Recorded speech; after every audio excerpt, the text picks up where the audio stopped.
Opisyal nang binuksan noong Martes, Marso 11 taong kasalukuyan ang bagong One Town, One Product Philippine Store Cagayan ng pamahalaang panlalawigan ng Cagayan sa Gasat Hall Capitol Compound, Tuguegarao City.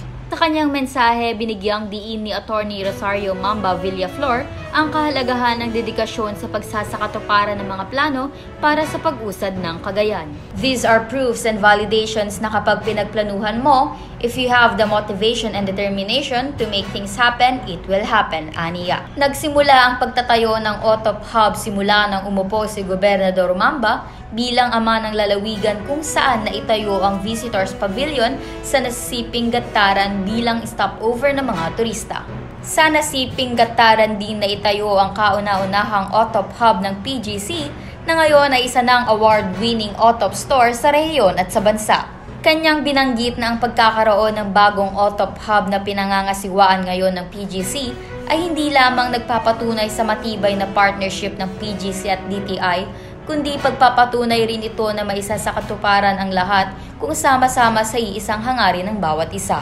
Pinasalamatan niya ang iba't ibang SMSEs na kabilang sa mga sellers sa bagong OTOP Hub. Binanggit din niya na plano ng PGC na isama ang mga ito sa international exposition sa ibang bansa upang magkaroon ng benchmarking upang makapagbukas din sa global market.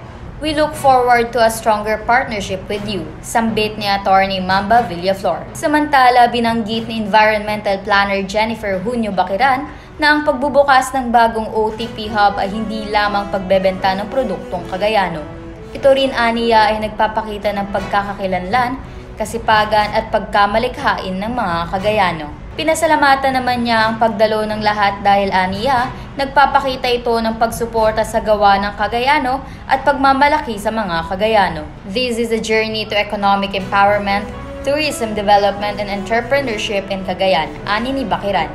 Aniya, kabilang sa pinakamalalaking hub ang nasiping Gataran OTOP Hub na unang binuksan noong 2019 at ginawaran ng DTI sa unang mga taon nito dahil sa mataas na benta.